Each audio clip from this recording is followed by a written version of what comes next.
batela mikongo. Yahweh, Yahweh, bemisa mikongo. Yahweh, Yahweh, batela mikongo.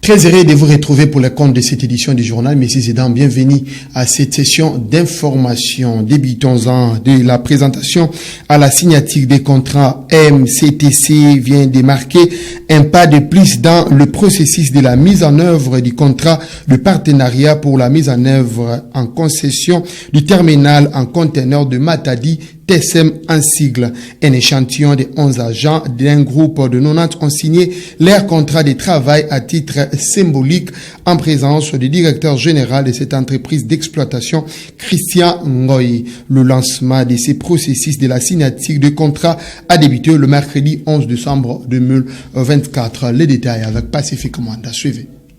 C'est le bureau administratif du nouveau concessionnaire du port maritime international de Matadi, 6 au 3e niveau de l'immeuble Ami Congo en ville basse, dans la commune de Matadi, qui a servi de cadre pour la cérémonie de signature des contrats de travail par les nouveaux agents de MCTC. Conformément à ses engagements, la société Matadi Corridor Terminaux à conteneurs procède à l'engagement des ex-travailleurs de l'Office national des transports, ONATRAN en sigle, département des terminaux à conteneurs de Matadi, TSM. La cérémonie de la signature symbolique des contrats de travail annonçant le début du processus d'engagement s'est déroulée le mercredi 11 décembre 2024. Dans ces premiers groupes de 90 agents, dont un échantillon de 11 pionniers, l'on retrouve 42 agents administratifs, 35 techniciens et 13 agents contre-pointage. Cette énième étape franchie prouve à suffisance l'essence de respect des engagements pris par MCTC lors de la signature des accords de ces partenariats qui a pour but la mise en concession du port de Matadi, principalement le parc à conteneurs avec comme champ d'action les pieds 5, 6 et 7.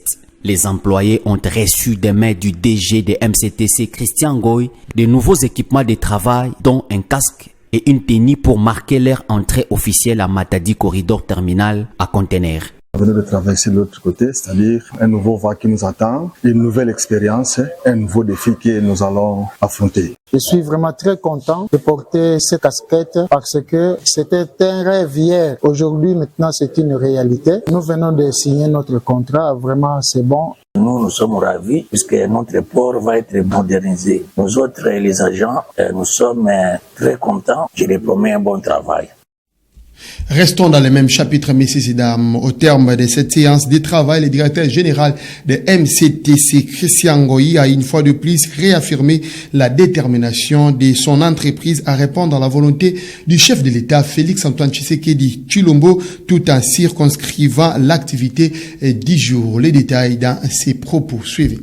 C'est un événement crucial dans la mise en œuvre du contrat de partenariat public-privé portant mise en concession pour l'aménagement, l'équipement et l'exploitation d'un terminal à conteneurs dans le port de Matadi. Donc aujourd'hui, effectivement, nous avons commencé le processus d'intégration au sein de l'équipe MCTC, des anciens membres de l'ONATRA, en particulier ceux qui travaillent pour le terminal à conteneurs de Matadi. L'intégration du personnel de l'ONATRA répond à des objectifs de MCTC qui consistaient à préserver l'emploi et à créer de l'emploi, à moderniser le terminal et à optimiser les opérations portuaires.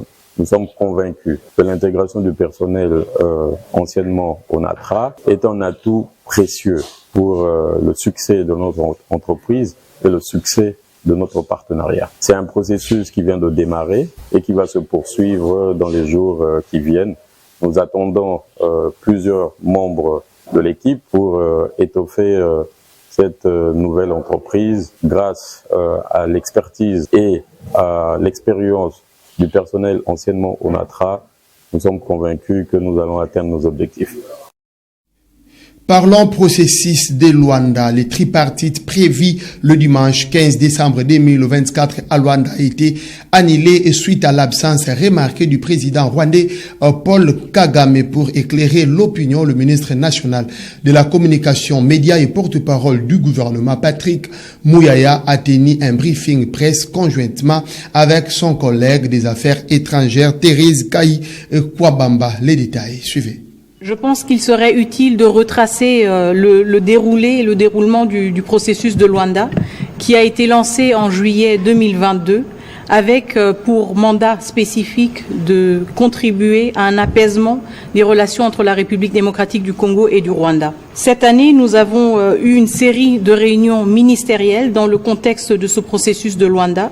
En 2024, il y a eu un total de 7 réunions ministérielles, à commencer par la réunion de juillet 2024, qui a abouti à l'entrée en vigueur d'un cessez-le-feu à partir du 4 août. Une autre étape importante a été franchie le 5 novembre avec la mise en place du mécanisme de vérification ad hoc renforcé à Goma, avec l'objectif de suivre la mise en œuvre et l'exécution du cessez-le-feu et de faire des rapports en cas de violation du cessez-le-feu. La troisième étape était la signature du concept d'opération. Le cœur du projet d'accord qui a été présenté par la facilitation a 2 piliers principaux. Le premier, l'engagement du Rwanda de retirer ses forces du territoire souverain de la République démocratique du Congo. Et le deuxième pilier, l'engagement de la République démocratique du Congo de neutraliser les FDLR. Hier, nous avions donc la 7e réunion ministérielle qui avait pour objectif de finaliser l'examen du projet d'accord qui avait été présenté par la facilitation aux 2 parties prenantes et ainsi préparer le sommet prévu aujourd'hui le 15 décembre entre les présidents de la République démocratique du Congo, du Rwanda et de l'Angola. Le sommet n'a pas eu lieu aujourd'hui et ceci était lié à une série d'impasses et de blocages pendant les négociations, les dernières négociations que nous avons eues hier. En effet,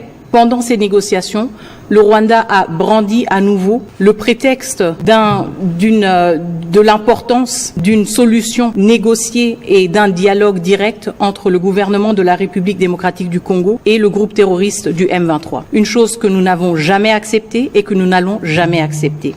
Nous n'allons pas dialoguer avec un groupe terroriste comme le M23. Qu'il est inacceptable de négocier directement avec un groupe armé qui bombarde des camps de déplacés, qui tue et qui massacre des civils, qui viole des femmes, qui pille des ressources naturelles et qui est aussi coupable d'attaques contre des soldats de la paix. Si les M23 étaient véritablement un problème congolo-congolais, pourquoi le Rwandais doivent en faire une exigence dans les discussions avec les Congolais? Pourquoi? C'est une affaire rwandaise qu'ils essayent de congoliser.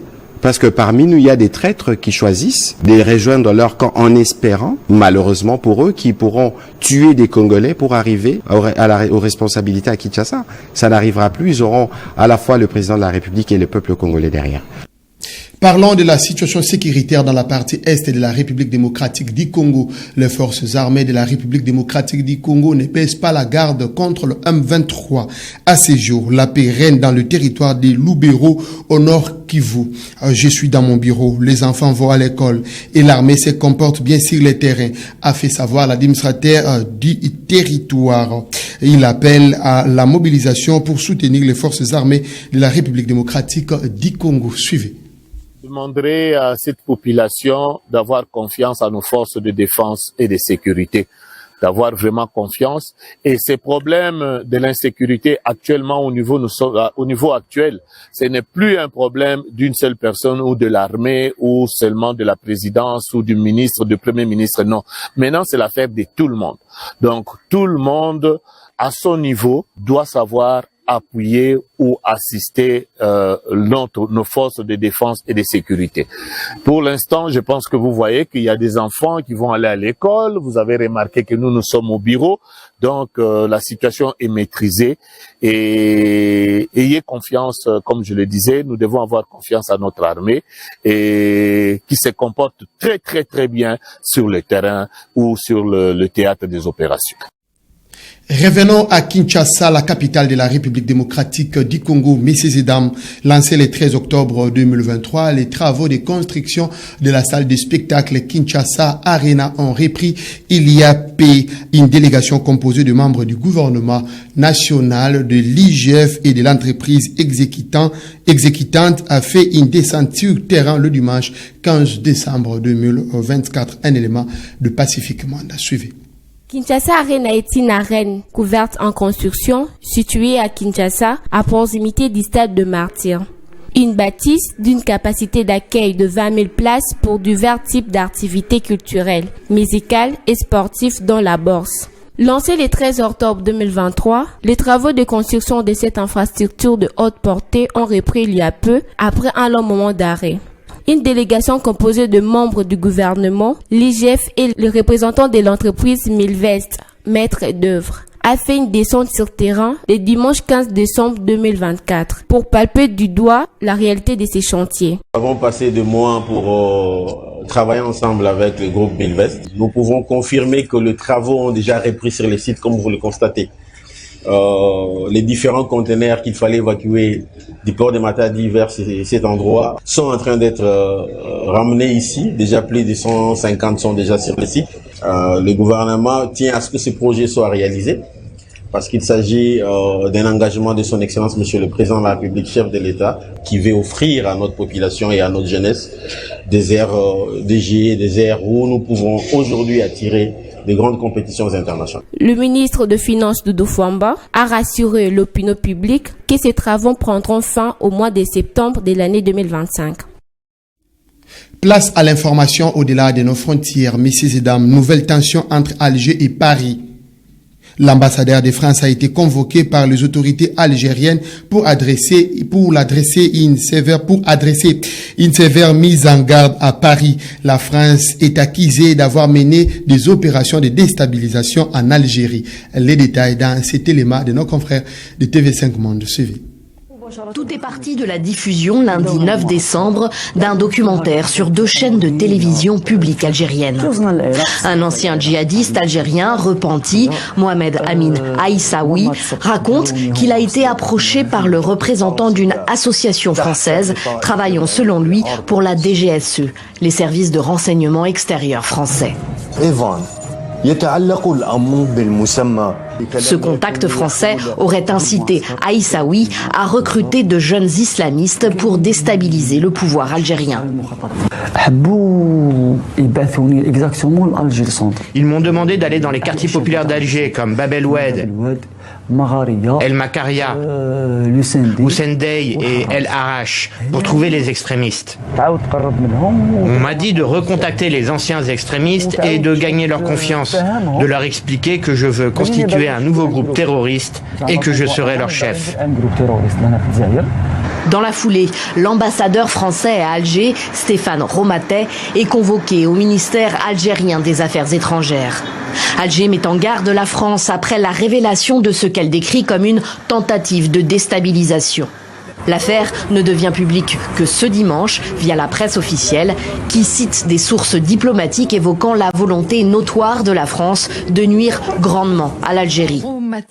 Interrogé ce dimanche à la radio, le ministre français des Affaires étrangères confirme et regrette cette convocation de l'ambassadeur Romatet. Ce sont des accusations infondées et fantaisistes que j'ai évidemment eu notre ambassadeur au téléphone pour lui assurer de notre soutien et que s'agissant de notre relation avec l'Algérie, nous avons même écrit en 2022, le président Tebboune, le président Macron, une feuille de route qui projette la relation entre nos 2 pays sur l'avenir. Ce dernier rebondissement dans les relations algéro-françaises, déjà très tendues, n'augure rien de bon pour la suite, selon ce journaliste, fin connaisseur du dossier. La situation entre Alger et Paris ne va pas vers l'apaisement, mais davantage de tensions et d'exacerbations, ce qui laisse à penser que nous allons rester sur cette préfiguration, dans cette logique, pendant probablement jusqu'à le départ du président Macron.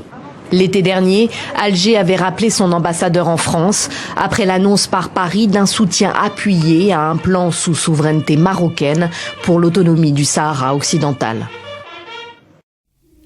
C'est sur cette information internationale que nous bouclons complètement cette session d'information. Messieurs et dames, merci de l'avoir suivi et surtout bonne suite des programmes chez vous. Au revoir.